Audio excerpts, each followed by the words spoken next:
తెలియవలసింది ఉంది చాలా. సో అది యాక్సిడెంట్ లేకపోతే మర్డర్ అనేది మనం ఇంకా ఇన్వెస్టిగేట్ చేయలేదు. డాక్టర్స్కి అయితే చెప్తాం ఇన్వెస్టిగేట్ చేయమనే విషయంలో. అయితే ఒక విషయం ఏంటంటే నేను ఎందుకు వచ్చాను అని అంటే చాలామంది మాట్లాడుతున్నారు జస్టిస్ కావాలని. నిజంగా అన్యాయం జరిగితే జస్టిస్ కావాలి. ప్రభు కూడా ఒక అన్యాయంగా జస్టిస్ ఉన్నప్పుడు వాయిస్ రైజ్ చేయమని అని అడిగారు. అందుకని మీ సిలువను ఎత్తుకుని వెంబడించడం ఉద్దేశం అది. ఆయన జస్టిస్ కోసం నిలబడినప్పుడు ఆయన్ని సిలువేశారు. జస్టిస్ కోసం నిలబడినప్పుడు తన కజిన్ని జాన్ ది బ్యాప్టిస్ట్ని కూడా తలనరికేశారు. జస్టిస్ కోసం నిలబడిన ప్రతిసారి ఒక ఓచుకోత జరుగుతుంది. సో అదే జరిగితే ఖచ్చితంగా ఏమవుతుందంటే మేము జస్టిస్ కోసం నిలబడతాం నమ్మాలి. కానీ ఇక్కడ కూర్చున్న క్రిస్టియన్ కమ్యూనిటీకి చెప్పాల్సింది ఏంటంటే చాలామందికి ప్రవీణ్ పగడాల గారు ఏం చేస్తున్నారో తెలియదు. సో కేవలం మీకు ఆయన డిబేటర్గా తెలుసు, ఒక పాస్టర్గా మాత్రమే తెలుసు. ఎందుకంటే ఆయన ఆంధ్రప్రదేశ్లో మీరు చూస్తున్న మినిస్ట్రీ కేవలం 20%. 80% మినిస్ట్రీ నేను చూశాను, ఎందుకంటే కలిసి ట్రావెల్ చేశాను. సో నార్త్లో ఆయన ఏం చేస్తున్నాడు, యూఎస్లో ఏం చేస్తున్నాడు, హైదరాబాద్లో ఏం చేస్తున్నాడో నాకే తెలుసు. సో ఆయనకి 2 సాఫ్ట్వేర్ కంపెనీస్ ఉన్నాయి, అంటే హైదరాబాద్లో ఒకటి యూఎస్లో. So is CEO of A software company. So ఆయన అంత మాత్రమే కాదు, చాలామంది స్టూడెంట్ ఈవెన్ ఆ సాఫ్ట్వేర్ కంపెనీస్లో దేవుని విలువలతో ఒక సాఫ్ట్వేర్ కంపెనీ అది ఎట్లా ఉంటుంది అని అంటే వాచ్మ్యాన్ దగ్గర నుంచి మేనేజర్ వరకు అందరికీ ఈక్వల్గా ఇన్సూరెన్స్ పాలసీ ఉంటుంది. బాస్ దగ్గర నుంచి వాచ్మెన్ వరకు అందరు కలిపి లంచ్ చేయాలి, సమానత్వం. ఎందుకంటే అందరూ దేవుడు తన పోలికలు చేసుకోవడాన్ని విలువలతో చూపించిన ఒక బిజినెస్ మ్యాన్. ఎందుకు అనంటే ఇక్కడ నేను చెప్పేది ఏంటంటే వాక్యంలో వెళ్తుంది చాలాసార్లు. అదేంటే ప్రసంగాలు ఎక్కువైపోయింది మనకి. వాక్యం శరీరరీతిగా రావడం అంటే ఏంటంటే వాక్యం యాక్షన్స్లోకి రావడం. ఆయన ఏం చెప్తున్నాడు అనంటే మీరు పుల్పిట్ మీద కూర్చొని 1 అవర్ నేను వల్ల నీ పొరుగువాడిని ప్రేమించమని చెప్పేదానికి, నేను ఒక బిజినెస్ చేసి నాకింద 100 మందిని ఉంచుకొని నిన్ను వల్ల నీ పొరుగువాడిని ప్రేమించమని ప్రాక్టికల్గా రోజుకి 8 గంటలు చూపించేదానికి చాలా తేడా ఉంటుంది. దేవుడు కూడా హెవెన్లో కూర్చొని gulab visa I love you అని చెప్పలేదు. నీకు అర్థమయ్యే స్థాయిలో దిగాడు, అర్థమయ్యే స్థాయిలో దిగిన వాడు ప్రవీణ్ పగడాల. సో ప్రవీణ్ పగడాల గురించి నీ ఇస్తున్న సాక్ష్యం ఇది. అంత మాత్రమే కాదు, ఆయనకి 10 మంది పిల్లలు ఇప్పుడు ప్రస్తుతం.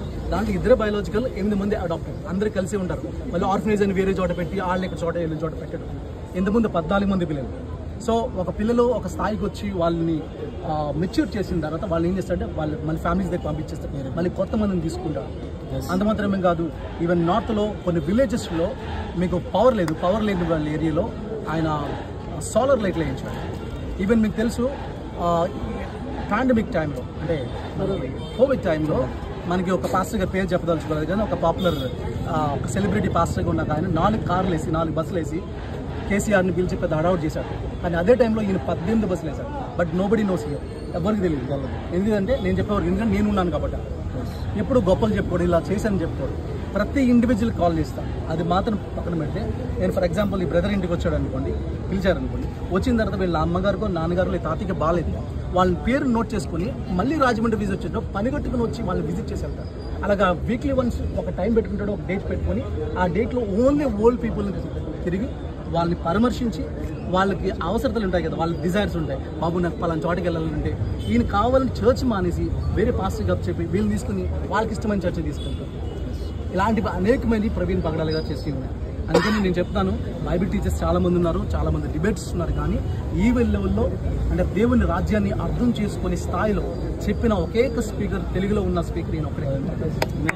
సో మనకి ఇదేంటంటే నేను ఒకటి చెప్తాను, క్రిస్టియన్స్ అందరికీ చెప్పేదంటే ఒకటి గుర్తుపెట్టుకోండి, అదేంటంటే this is a God's judgement on the human kind. అందుకంటే వాక్యాన్ని సరైన రీతిలో అర్థం చేసుకుని ప్రజెంట్ చేసే స్పీకర్స్తో రోజుకి తక్కువ అవుతున్నారు.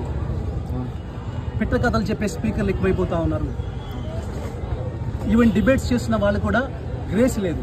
దేవునికి వాక్యం చెప్తుంది, do this with gentleness and meekness. సాత్వికంతో సమాధానం చెప్పడానికి ఎలా సిద్ధంగా, సాత్వికంతో ఎప్పుడు చిరునవ్వు వేసుకొని చేసే ఒకేక డిబేటర్ ఎవరు అంటే ఈయనతో ఎంతమంది ఉన్నా చాలామంది డిబేట్స్ మధ్యన క్లాష్ వచ్చినా ఈయన కలిపారు.